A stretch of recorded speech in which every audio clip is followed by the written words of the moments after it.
Olha, a Coordenadoria da Infância e da Juventude do Tribunal de Justiça aqui do Rio Grande do Norte realiza a partir desta quinta-feira a terceira edição da Semana Estadual da Adoção. E para falar sobre esse assunto, nós recebemos hoje aqui no RN no Ar o juiz da Vara da Infância e da Juventude, José Dantas. Bom dia, juiz. Bom dia, Tiago. É um prazer estar mais uma vez aqui. Falar um pouquinho a respeito dessa terceira semana de adoção. A gente sabe que esse é um trabalho continuado, mas essas campanhas elas ainda requerem bastante atenção, né, para despertar nas pessoas algumas conscientizações. É verdade. Por exemplo, nós temos hoje no estado do Rio Grande do Norte 404 pessoas cadastradas aguardando uma criança para adoção. E nós temos ao mesmo tempo 33 crianças e adolescentes aptos a serem adotados, né? Crianças prontas para adoção. E esse número não fecha, e aí se questiona, mas por que não fecha? Porque estas crianças que estão hoje nas unidades de acolhimento, como nós vimos na matéria há pouco tempo, elas estão fora do perfil desejado pelos pretendentes à adoção. Porque os pretendentes ainda hoje, eles querem crianças recém-nascidas, branquinhas e do sexo feminino. E muitas vezes eles chegam a dizer que pareçam com a família. E esses que estão prontos hoje para adoção não estão dentro desse perfil. Significa dizer que essas crianças e adolescentes que estão nas unidades de acolhimento hoje se tornam invisíveis e poderão ficar lá por muito tempo. Então, diante da sua pergunta, as campanhas, como é que está ocorrendo agora, têm esse objetivo de chamar essas pessoas e dizer para ela, olhe, a adoção de crianças com mais de 7 anos, a adoção de crianças negras, de grupos de irmãos, portadoras de deficiência, independentemente de qualquer situação, são tão nobres quanto a adoção de uma criança recém-nascida. Então, a campanha e as campanhas que nós fazemos, que são permanentes, elas têm esse objetivo, primeiro, de quebrar esse tabu, discutir conceitos e preconceitos, mitos e verdades.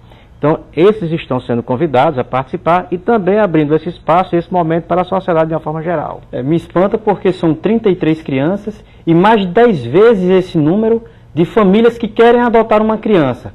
Mas elas não querem adotar qualquer uma, querem o perfil delas, né? Como se fosse uma criança com um período gestacional normal daquela família, ela pudesse escolher isso, né? Na verdade, não há sentido em por que ter que escolher, por que a criança tem que ser de cor branca, por que não pode ser morena, já que a gente tem uma miscigenação tão grande no nosso país. Pois e na gestação biológica ninguém escolhe cor dos olhos, ninguém escolhe a cor, ninguém escolhe o jeito, se vem com saúde, se não vem, todos nós queremos isso, né? E as pessoas querem. Agora, na gestação processual, fazendo a comparação, as pessoas ainda têm a chance de dizer o perfil. Agora, na hora que eles escolhem muito, terminam sem adotar. É por isso que na fila eles estão há um certo tempo, porque as crianças com esse perfil desejado não chegam. E dizer para essas pessoas que quando uma criança ou um adolescente que vai se tornando invisível não são adotados e permanecem na instituição, elas vão permanecer ali para o resto da vida. Pelo menos até completar 18 anos, eles serão desligados e eles irão provavelmente para a rua. Por quê? Porque aqueles que estão no cadastro poderiam pensar primeiro nas crianças e não neles. Porque na hora que eles mudassem de opinião e desejassem uma criança com perfil diferente, eles poderiam promover, patrocinar, dar a uma criança que está numa instituição de acolhimento uma família, que é um direito fundamental que toda criança tem de ser criada e educada no seio de uma família, quer seja natural, quer seja substituta. É isso que me deixa até de certa forma indignado, com pessoas quererem escolher perfil de crianças como se fossem objetos. E até eu fico me perguntando, ouvindo o senhor falar, será que realmente esses pais estão prontos para adotar? Ou o pronto está muito mais ligado ao jurídico do que ao emocional, do que ao psicológico realmente? De fato eles passam por um processo de conscientização, tanto uma avaliação psicológica, também social e orientações jurídicas dos efeitos de uma adoção. Mas mesmo assim, ainda não existe uma conscientização maior para que de fato eles possam dizer, não, eu não vou pensar em mim, eu vou pensar naquele que precisa de uma família. Quando houver uma inversão de valores e isso ocorrer, com certeza e naturalmente essas crianças serão adotadas e sairiam das instituições e iriam fazer parte de uma família. Então, a Semana da Adoção, que começa hoje, tem esse objetivo de conscientizar aqueles que estão no cadastro e também a própria sociedade para essa dimensão maior do amor que é o ato de adotar uma criança. Já que a gente está falando desse processo de adoção, eu queria que você explicasse um pouquinho como é esse processo e quanto tempo costuma levar até realmente uma família estar, digamos, habilitada a adotar uma criança. Nós temos algumas fases que são céleres, não são demoradas, é mais um mito que nós queremos quebrar. Aquele que está preparado para a adoção, que procurou a Vara da Infância e Juventude, que é o primeiro passo, é buscar o Poder Judiciário, a segunda Vara da Infância e Juventude aqui em Natal, e qualquer juiz do interior que tenha essa competência, para dizer que quer adotar. Chegando lá, e a pessoa deve preencher alguns requisitos legais, como, por exemplo, ter mais de 18 anos, independentemente do estado civil, pode ser casado ou solteiro, viúvo. Então, procurar a Vara da Infância e Juventude e dizer que quer adotar. E ali, essa pessoa deverá levar alguns documentos, como identificação pessoal, antecedentes criminais, de saúde, e dizer a motivação que o leva a adotar e indicar o perfil que quer. Então, são os primeiros passos, procurar a justiça. E lá, essa pessoa passará por um processo célere de cadastro, que é essa avaliação psicológica e, ao mesmo tempo, um curso de preparação na área psicossocial e jurídica. E aí a pessoa estará pronta para adotar. Fica no cadastro aguardando que apareça a criança. Se ele, ao se cadastrar, desejar uma criança que já está lá, então esse processo, Tiago, e aí está dentro da sua pergunta, ele será bem mais rápido, porque se tem uma criança pronta para adoção, que já passou por um processo de destituição do poder familiar, e tem um pretendente aqui cadastrado, então esse processo poderá demorar 30 dias. Eu já fiz adoções em 30 dias. Por quê? Porque tanto a criança estava apta à adoção, quanto o pretendente. Nós fizemos apenas juntar os dois no processo de adoção e julgá-lo. O que demora nesse processo todo não é o processo de adoção em si, mas é o processo de destituição do poder familiar. O que é isso?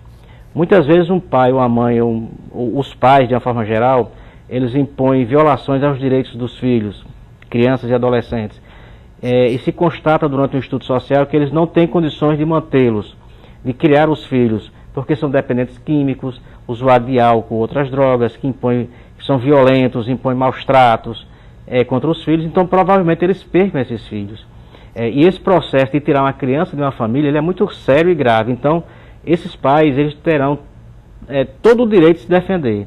Então, todo esse processo de destituição, de tirar a criança dessa família, será um processo demorado, porque nós garantimos a esses pais todos os direitos de defesa. E aí, enquanto isso, a criança fica dentro de uma instituição, como nós vimos há pouco tempo na matéria que foi exibida, de crianças que estão dentro das unidades de acolhimento do município. Ô Zé Dantas, eu sou adotado, já falo isso abertamente, não tenho esse trauma que muita gente tem por aí.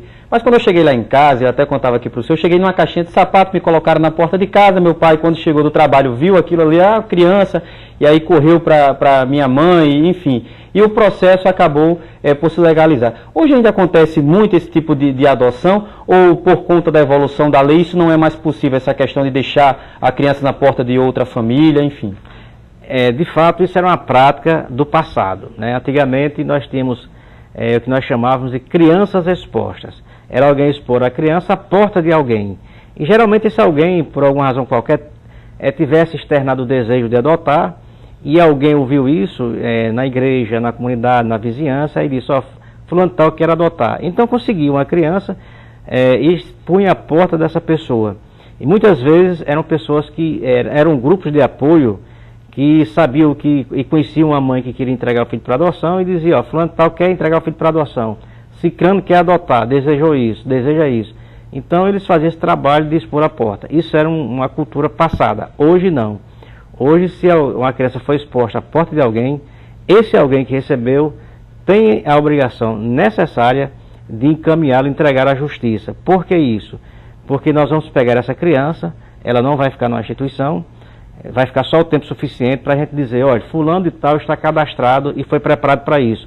Então vamos entregar essa criança a esse pretendente, casado ou solteiro, para adotá-lo. Agora, no passado não, a pessoa ficava com a criança, e depois ia à justiça e a regularizava a adoção. Isso era possível e era feito. Hoje não. Por quê? Porque algumas pessoas no passado desvirtuavam esse procedimento e tiravam daquele que estava no cadastro o direito de adotar.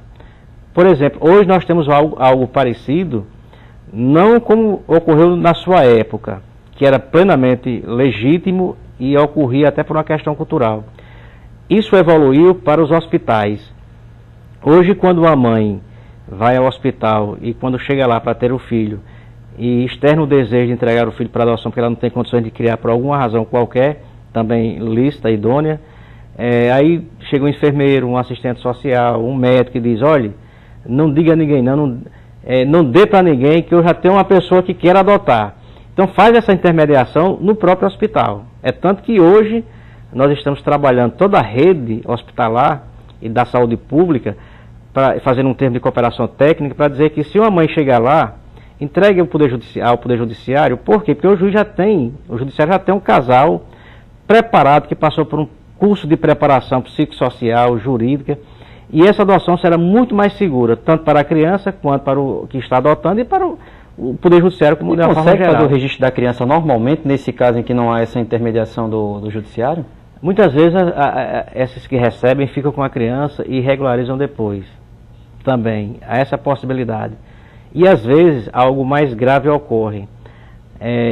Os próprios adotantes, aqueles que recebem a criança, já saem de lá com a declaração de nascido vivo, como se aquela criança fosse dele. Aí é crime. Já é demais.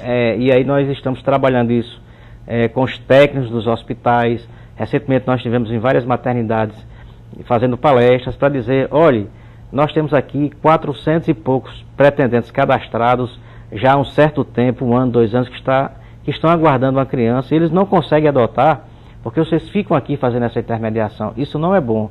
Então vamos procurar o processo idôneo e que aí dá chance para que todos possam adotar, especialmente para que a criança encontre uma família preparada e que ela tenha estabilidade de crescer de uma forma saudável no seio dessa família. Às vezes eu queria ajudar demais, acaba atrapalhando, né? Doutor José Dantas, obrigado pela entrevista aqui, viu, por mais uma vez estar com a gente na RN no Ar. Nós é que agradecemos, Tiago, e dizendo que nós começamos hoje com uma audiência pública em Parnamirim.